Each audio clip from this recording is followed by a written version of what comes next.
अब उठ भी जाओ, जो सोचा था उसके लिए पहला कदम तो बढ़ाओ।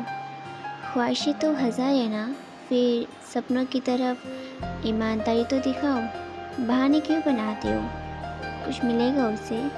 हर काम को टाल के रखते हो, कुछ मिलेगा उससे। जो दिल करता है वो करते क्यों नहीं, बस सोचते रहते हो, कुछ मिलेगा उससे।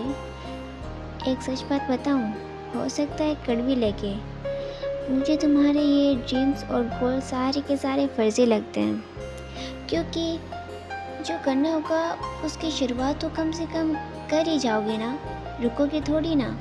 सबकी तरह ये लोग क्या कहेंगे वाले बहाने थोड़ी बनाओगे। कोई साथ देने के लिए नहीं है ना, तो अकेले सफ़र तय करो। हर हाल में मंजिल पाने की ये पहले से ही खुद में नीचे करो। बहुत कर लिया है ज़िंदगी और समय बर्बाद, अब इतिहास रचने का टाइम आ गया है। बहुत देख लिया अच्छा और शरीफ बन गए, अब सफलता के लिए पागल बनने का ये ऑप्शन बचा है तुम्हारे पास। Reset, restart and refocus. तुम्हारी लाइफ के सिर्फ 3 नियम रखो, रीसेट, रीस्टार्ट एंड रिफोकस। अब तक जो कुछ हुआ है ना उसे रीसेट करो, और जो करना है उसे आज से ही रीस्टार्ट करो।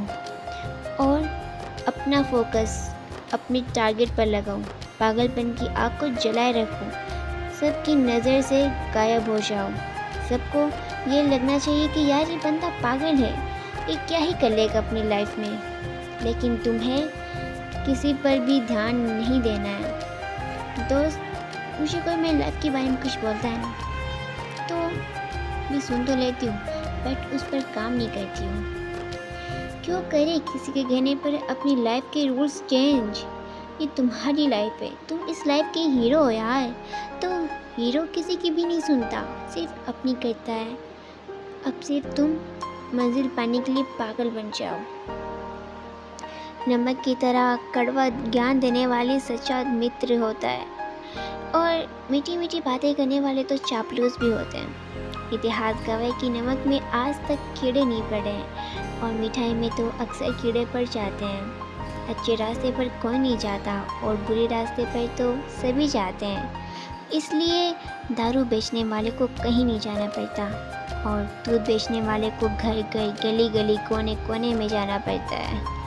और दूध वाले से बार बार ये पूछा जाता है कि दूध में पानी तो नहीं है, जबकि दारू में खुद अपने हाथों से पानी मिलाकर पीते हैं। वाह रे इंसान की समझ सिर्फ इतनी है कि जब उसे जानवर कहे तो वो नाराज़ हो जाता है, और वहीं उसे शेर बोले तो वो खुश हो जाता है, जबकि शेर भी एक जानवर का ही नाम है। गौर से सुनिएगा, मोमबत्ती जलाकर मुर्दों को याद किया जाता है, और मोमबत्ती बुझाकर जन्मदिन बनाया जाता है। वाह रे इंसान, लाइन छोटी है लेकिन मतलब बहुत बड़ा है। कि उम्र भर उठाया बोझ उस कील ने, कि उम्र भर उठाया बोझ उस कील ने, और लोग तारीफ करते रहे तस्वीर। पायल हज़ारों रुपए की आती है और फिर भी पैर में पहनी जाती है, और बिंदी 1 रुपए की आती फिर भी माथे पर सजाई जाती है। कीमत मायने नहीं रखती, उसका कर्तव्य मायने रखता है। एक किताब घर में पढ़ी गीता और कुरान आपस में कभी भी नहीं लड़ते, और जो उनके लिए लड़ते हैं वो उन्हें कभी भी नहीं पढ़ते। कभी किसी को मैसेज किया है और वो सीन करके छोड़ दे, जवाब ना दे तो बुरा तो लगता है। अब सोचो, हम रोज़ अल्लाह को सीन कर रहे हैं, अजान हो रही होती है, दिल के अंदर कोई कह रहा होता है कि नमाज पढ़ लो, मगर हम इग्नोर कर देते हैं। फिर भी अल्लाह रिज़्क़ देता है, मोहब्बत देता है, ज़िंदगी देता है, क्योंकि वो इंसानों जैसा नहीं है, वो तो रब है, मोहब्बत करने वाला है। लेकिन